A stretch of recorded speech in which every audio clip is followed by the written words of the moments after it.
From Television City in Hollywood, the Jack Benny Program with a special guest, Fred Allen.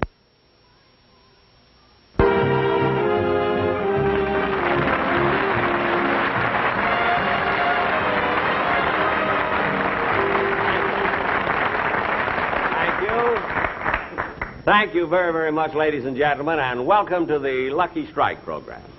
Now, on our show tonight, we, in case you're wondering about these, you know, my producer insisted that I wear glasses when I first come out, because he said it wouldn't hurt if people thought I was Mr. Peepers.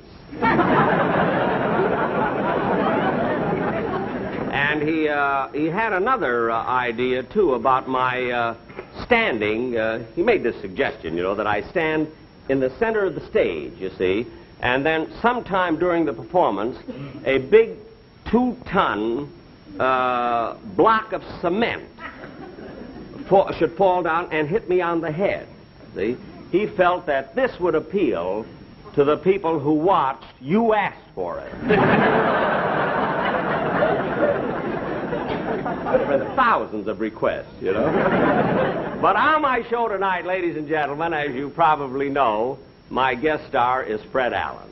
And a lot of people think, of course, because of this feud that's been going on for so many years, that Fred and I are enemies, that we hate each other. And this isn't true at all, because Fred Allen and I are the best of friends. Well, maybe I'm overdoing it. You know what I mean? Just a little bit. I wouldn't say that we were the best of friends. You know, I would just say that we, let's say that we're friends. You know, just friends. Of course, friends might not be the exact word that I'm trying to say. What I mean is that we're more, well, I don't know, maybe we do hate each other. I know I can't stand him.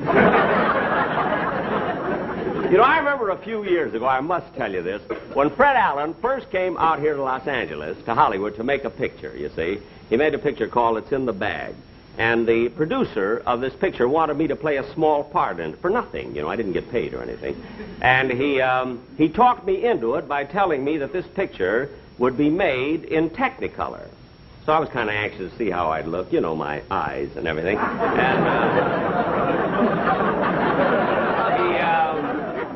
So he told me that this would be made in Technicolor. But the minute we started to shoot the picture, we found out that we couldn't do it in Technicolor at all. They had to make it in black and white.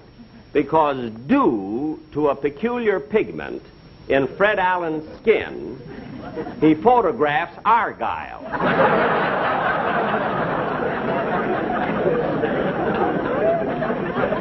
I remember twice in the dressing room I put my foot in his mouth. But what a character that Fred, what a face on Fred Allen.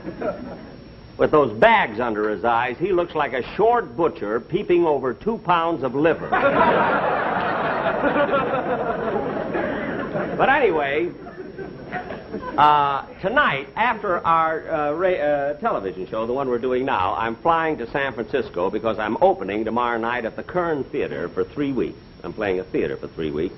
And the reason I'm so excited is because this, you know, the very first time I ever appeared in public was in San Francisco. I remember I played my violin, you see, and this was, years ago. I forget just where. I know it was right in the shopping center of San Francisco. I think it was on the corner of Market and Taylor then. I understand there's a theater there now. But anyway, when I was playing Benny, that's enough the violin at this... Raleigh, Bill, will you bring the boom in a little closer so we can get the extra scenery right behind you? Good. What is it? What's the trouble? I mean, what's wrong? Oh, you won't have to go over your monologue anymore. That's fine, Mr. Benny. The length's just right. Excuse me a minute. Fellows, will you cut the house lights and back, please? Well, look. I mean, you mean I don't have to rehearse any longer? No. Well, if I don't have to rehearse the monologue, maybe I can rehearse the sketch that I'm to do with Fred Allen. Oh, no, we can't go over that either because Mr. Allen hasn't arrived for rehearsal. How do you like that? I give a guy a job because I'm sorry for him. I pay his bus fare all the way from New York. But he doesn't show up at rehearsal. Well, as long as we stop, we might as well break for lunch. Lunch, everybody! Lunch, break for lunch! Lunch, everybody. Rochester, we're breaking for lunch.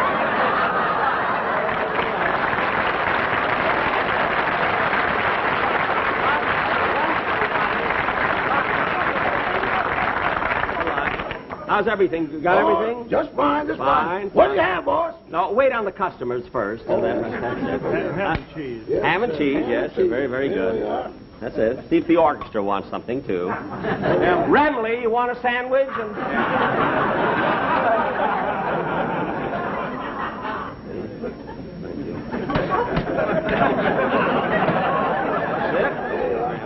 Oh, don't forget your change.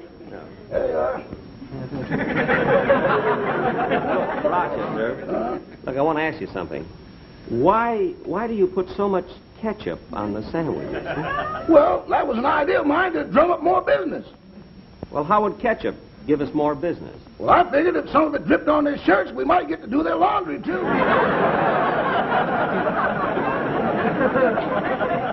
I never thought of that. You know? That's a good idea. Mr. Benny. Ham or cheese? Huh? I had my lunch, thank Oh. you. I just wanted to tell you that as long as Mr. Allen isn't These are here... good, Not you know. spicy Oh, I enough. see, I see. As long as Mr. Allen isn't here, we might as well skip the dialogue rehearsal, and we've got a lot of work to do with the lights anyway, so we won't need you for probably 2 hours. 2 hours.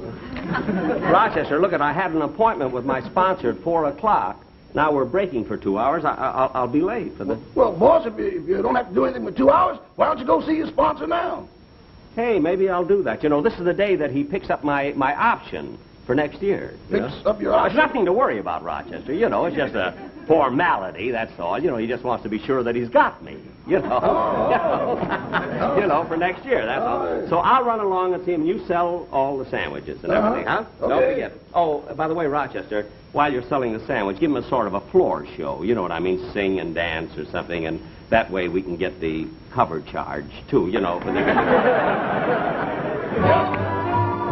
Roast beef, ham, cheese, Mr. Benny's special noodle soup. Oh, we ain't got a bell of money. Maybe ragged and funny, but we're traveling along, singing a song, side to side. Oh, we don't know what's coming tomorrow. May it be trouble and sorrow, but we'll travel around, sharing the load, side to side. In all sorts of weather, maybe the sky will fall. Long as we're together, doesn't matter at all. Oh, and after your trouble is parted, we'll be back when we started. We'll travel along, side by side. In all sorts of weather, doesn't matter at all. Long as we're together, doesn't matter at all. Last call, Mr. Benny, super basketball. Last call. Oh, we'll travel along, singing a song. Side, side,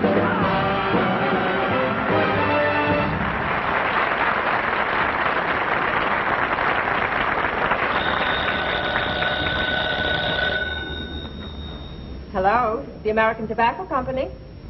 I'm sorry, but Mr. Lewis can't be disturbed right now. However, I'd be very happy to take a message. Yes? Yes. Mm-hmm.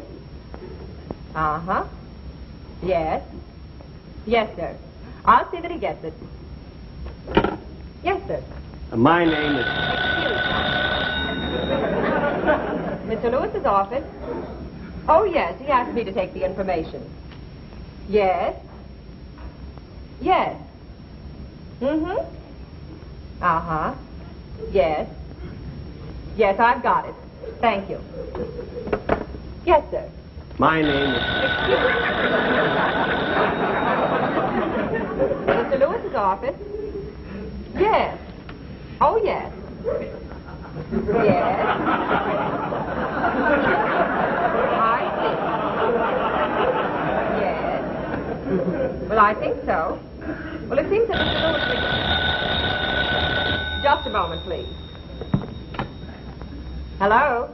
My name is Jack Benny. I'd like to speak to Mr. Lewis, please. I'm sorry, Mr. Benny, but Mr. Lewis can't be disturbed right now. Can he call you back? Call me back? Yes.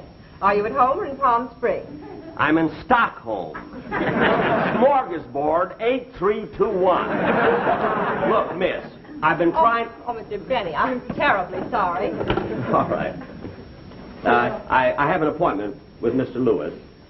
Could I see him? No, I'm sorry, Mr. Benny, but Mr. Lewis has someone in his office right now. He left orders not to be disturbed. Do you mind waiting? No.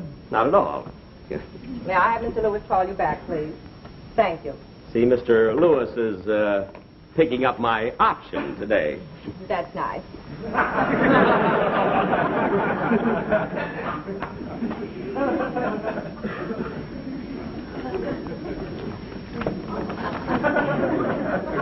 You know, I've been with the American Tobacco Company now for 10 years, and they're very, very happy with me, you know. That's nice. But then why shouldn't they be? You see, I'm acknowledged to be one of the greatest comedians that... Excuse me.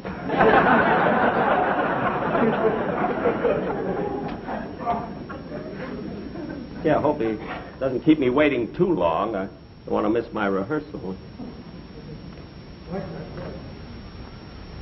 As I was saying, Mr. Lewis,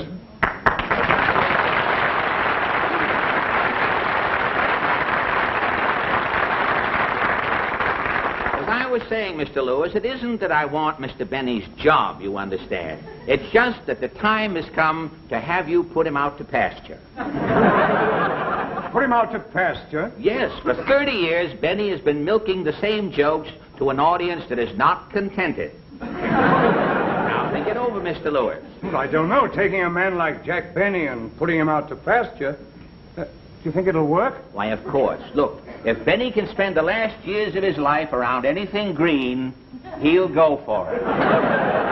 Take my advice, Mr. Lewis. Let him go. I'll take the show over and finish the season for you. But I can't let Jack go like that. Besides, we've given him a contract. Mr. Lewis, you are a shrewd businessman, Mr. Lewis. I know that somewhere nestled down in that legal document that there must be a tobacco-picking clause. Mr. Allen, why don't you sit down? Sit down. Have you ever ridden 3,200 miles on a bus? If the sun feels like I do right now, it will never set again. Well, try that chair. It's very comfortable.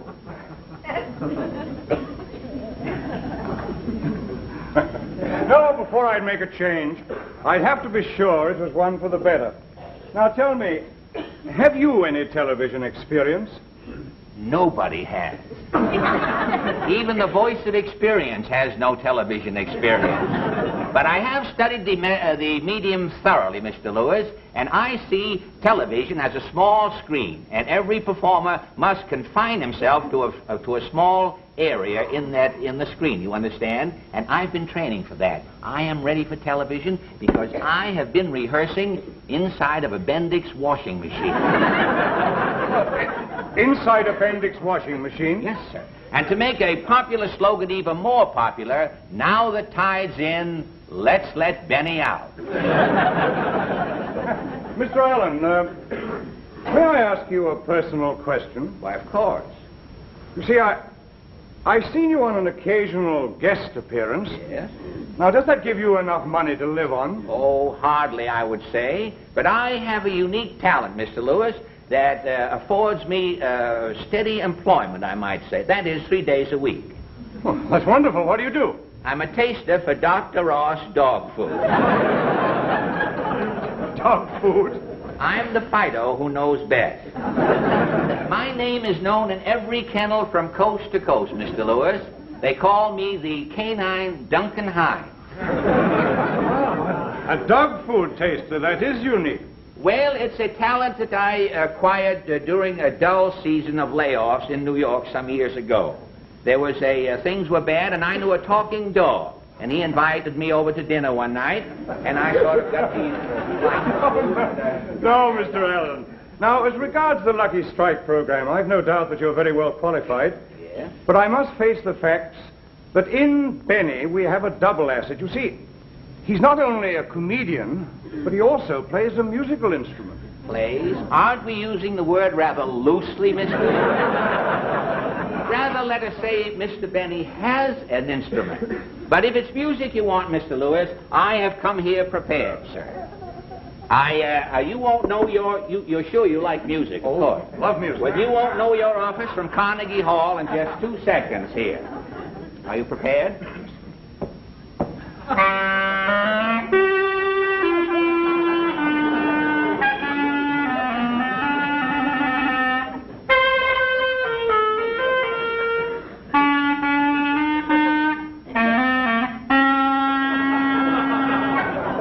Well, there you are, Mr. Lewis. You have all of my qualifications. Now, if you will guarantee to drop Benny's option and make me the star of the show, I will not only do a better job for Lucky Strike, but I will give you a program with no loose ends. You said no loose ends. Loose the secret ends. words. The secret words. The secret words, and the $100 is yours. Say, does Groucho know about this, does he? Groucho installed it for me. Oh, I see.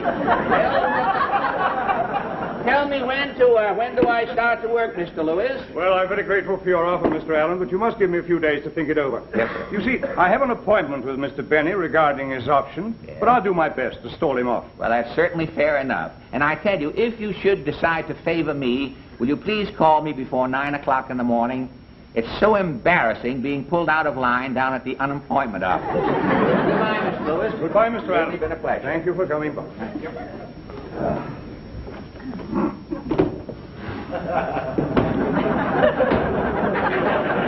What's the matter, Mr. Allen? It's Benny. He's outside there. He can't see me in here. I'll hide in the closet. No, not in that closet. Go in that one there. Oh, what's the one over? That's right. Say, I may be in here for some time. Have you got a light? Oh, why, yes, sir. I'm ready to work for the company. I'm smoking the cigarettes already. Just...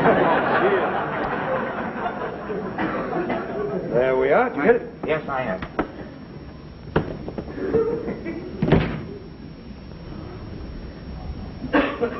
Miss Rockford, you may send Mr. Benny in now. Yes, Mr. Lewis. Oh, Mr. Benny, you may go in now. Oh, thank you. Thank you very, very much.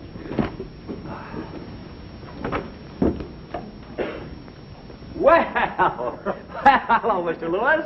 Hello, Jack. How are you? May I take that? Yes, Sit sir. down, sit down. Oh, thank you very much. You know, Mr. Lewis, I'll never forget the very first year that I ever worked for you. You know, when option time came along, I was a nervous wreck. But now, I don't know, it's just a formality. It doesn't bother me at all. I just come in, you sign the contract, and that's that. It's been a wonderful association. Yes, it has been. Ben? Oh, Ben. Ben, yes, it has. It's, and I'm fully convinced that it will continue to be. It's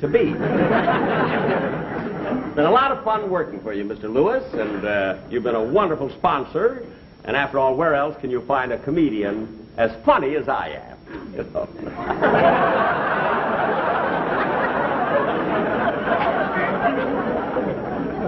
Now, Mr. Lewis, Mr. Lewis, I do think that... I have the options you wanted to sign today. Oh, the options. Yes, Good, yes, good. yes. That's splendid. The options.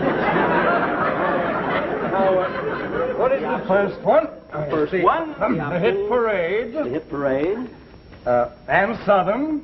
There's Ann Southern's option. That's Robert right. Montgomery. Robert Montgomery. Now, you'll see these are put in the mail so that they can be countersigned. Yeah, but where's mine? Yes, look, sir. Look. Well, I know, but where's my option? Look at. But my option. Look at. I came up here to sign an option. I mean, let's get this over with, Mr. Lewis. Let's have no loose ends.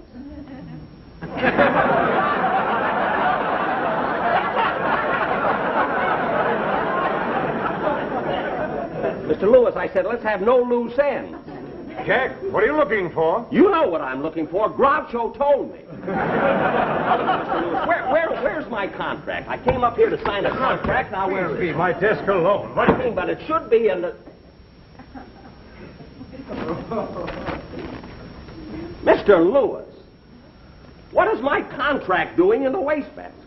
It must have blown off my desk. You see, when the window's open, there's a strong wind from the northeast.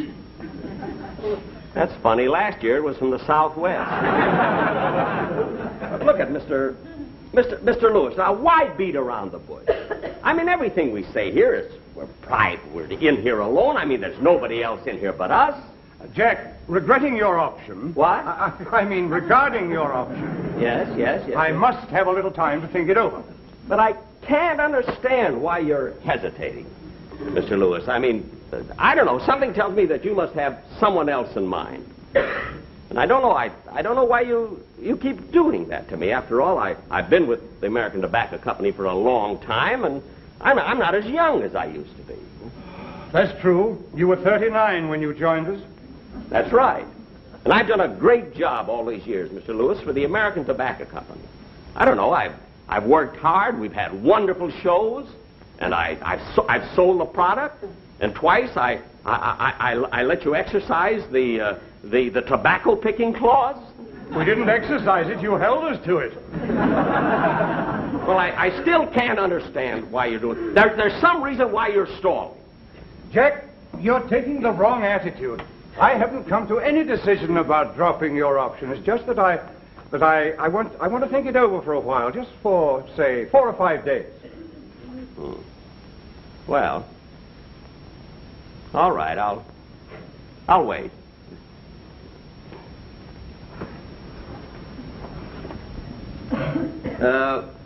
Four or 5 days. Yeah, that's right, Jack. Now, where can I get in touch with you?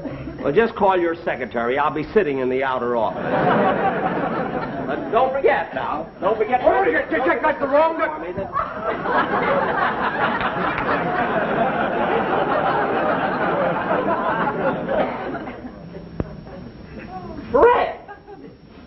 Fred Allen, what are you doing in that closet? Believe it or not, I'm playing post office. Post office? Kiss me. Look, Mr. Lewis, there's something fishy going on here, and I'm going to get to the bottom of this. What's Fred Allen been telling you? Jack, there's no need to get excited. You know the entertainment business is very competitive. Oh, so it's competitive, huh? So that's it. Fred Allen, you ought to be ashamed of yourself, coming in here and trying to get my job away from me. Well, gee, Jack, I had to do something. I've eaten so much of that dog food, they've written a song about me being in a window.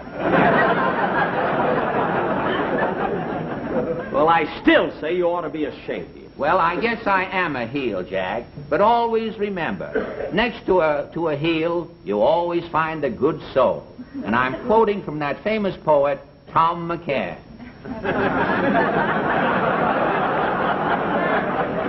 Fred, after that awful joke, I shouldn't forgive you, but I will, because I know you didn't mean it. Well, okay, Fred. Now, listen, let's forget all about it. We'll go out and have a cup of coffee. Don't forget to send for me. Huh, Mr. Lewis? Oh, no, yes. I'll see if I can. I thought they'd never leave.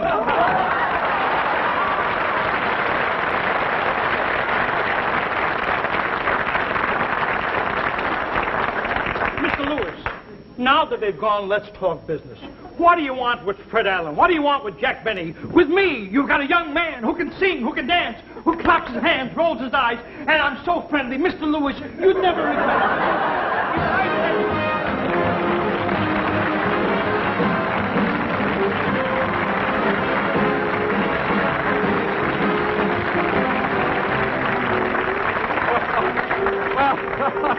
Jack will be back in just a moment, but first, a word from Dorothy Collins. Thank you very much, ladies and gentlemen. Naturally, we were only kidding about my sponsor not picking up my option because I am signed with the American Tobacco Company until I am 40. They didn't know what they were getting into. Oh, Fred Allen, come on out here, will you, Fred? Fred, it's really been nice having you on the show, and you were wonderful. Well, Jack, you won't believe this, but I tried to louse the whole thing up. I believe it. But, Fred, let me ask you, is there any truth to that about eating the dog food? Oh, yes, 3 times a day I have it. Well, doesn't it upset your stomach? Well, no, it doesn't bother my stomach, Jack, but eating out of the bowl is hard on my knees. see. Oh, Eddie Cantor, come on out.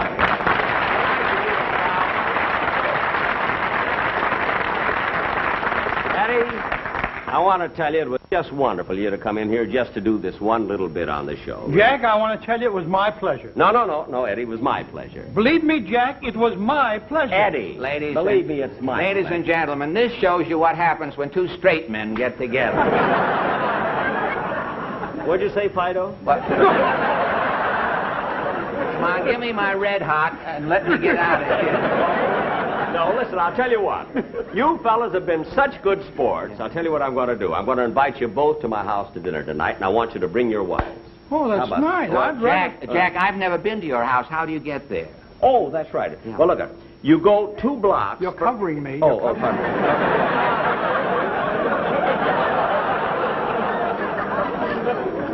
You go, Eddie, Fred. You're Eddie. My name is Sam. No, that's right. This is Fido. No, Jack. Fred. Look at. You go 2... You want to know how to get to my house? Yeah. Now, you go 2 blocks to your right till you come to the California Bank, California you see. Bank. Then you go 4 blocks to your left till you come to the Bank of America. Bank you of see. America. Then 7 more blocks to the right till you come to the Citizens National Bank, you see. Then you keep going